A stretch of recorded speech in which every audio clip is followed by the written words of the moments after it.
Alors, je suis Madeleine Mongeon, j'ai 58 ans. Je travaille au Centre de réadaptation Marie-Enfant comme psychologue. J'ai toujours été intéressée par le milieu médical. Alors, quand je me suis cherché un travail, je sortais à peine de l'université. J'ai eu plusieurs offres de travail et j'ai choisi Marie-Enfant parce que c'était un milieu qui me semblait intéressant. C'est un milieu médical, c'est un petit établissement et puis ça m'a intéressée de venir ici. Je suis arrivée en 74, le 14 janvier 74. Oui, j'ai toujours été psychologue, mais c'est sûr que les fonctions ont évolué avec les années. Alors, dans le moment, je suis psychologue au programme de neurotraumatologie. Donc, je travaille avec des jeunes qui ont subi principalement des traumatismes crâniens, mais aussi d'autres blessures neurologiques acquises. Comme des tumeurs ou des méningites ou des choses comme ça. Alors, je travaille dans une équipe de réadaptation où on suit les jeunes jusqu'à la reprise de leurs habitudes de vie le plus possible. Ça n'a pas toujours été mes fonctions. Au départ, quand je suis arrivée à Marie-Enfant, c'était un centre, un hôpital plus de pédiatrie générale. Donc, on avait une clientèle qui était plus diversifiée. Puis, au bout d'un certain nombre d'années, la vocation de réadaptation est devenue la seule vocation de l'établissement. Alors, c'est sûr que ça a changé le travail à ce moment-là. Mais moi, j'ai toujours été intéressée par cette vocation-là. Et d'ailleurs, j'ai contribué à la création du programme de neurotraumatologie au début des années 80. En fait, on a vu nos premiers patients en 85 et c'était un programme qui était très, très dynamique. C'est l'équipe de réadaptation habituelle, c'est-à-dire physiothérapie, ergothérapie, orthophonie, audiologie, éducateur spécialisé, orthopédagogue, travailleur social, psychologue, neuropsychologue, médecin, infirmière.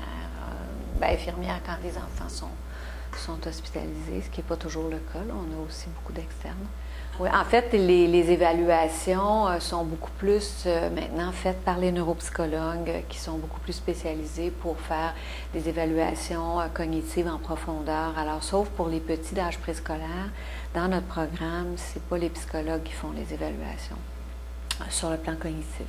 Alors, nous, on va s'occuper plus de l'aspect affectif et comportemental du jeune. On va s'assurer on va essayer de voir comment est-ce que ce qu'ils ont vécu les a affectés et comment est-ce qu'on peut les aider à comprendre ce qui leur est arrivé, puis à assumer leur situation et reprendre une vie normale le plus possible. Donc, c'est beaucoup plus des suivis et en collaboration avec la famille, mais aussi avec les écoles, parce que quand les jeunes retournent en milieu scolaire, c'est nous qui coordonnons toute la reprise de la scolarisation. Oh, ça varie beaucoup, puis je dirais qu'un des changements qu'il y a eu avec les années, c'est justement cette durée d'hospitalisation qui, il y a 20 ans, était considérablement plus longue qu'elle est aujourd'hui. Grâce à l'amélioration des soins en phase aiguë, dans les périodes d'arrivée tout de suite après le traumatisme, les jeunes récupèrent beaucoup mieux, puis ils sont beaucoup moins atteints, ils ont des séquelles beaucoup moins importantes, alors les séjours sont moins longs.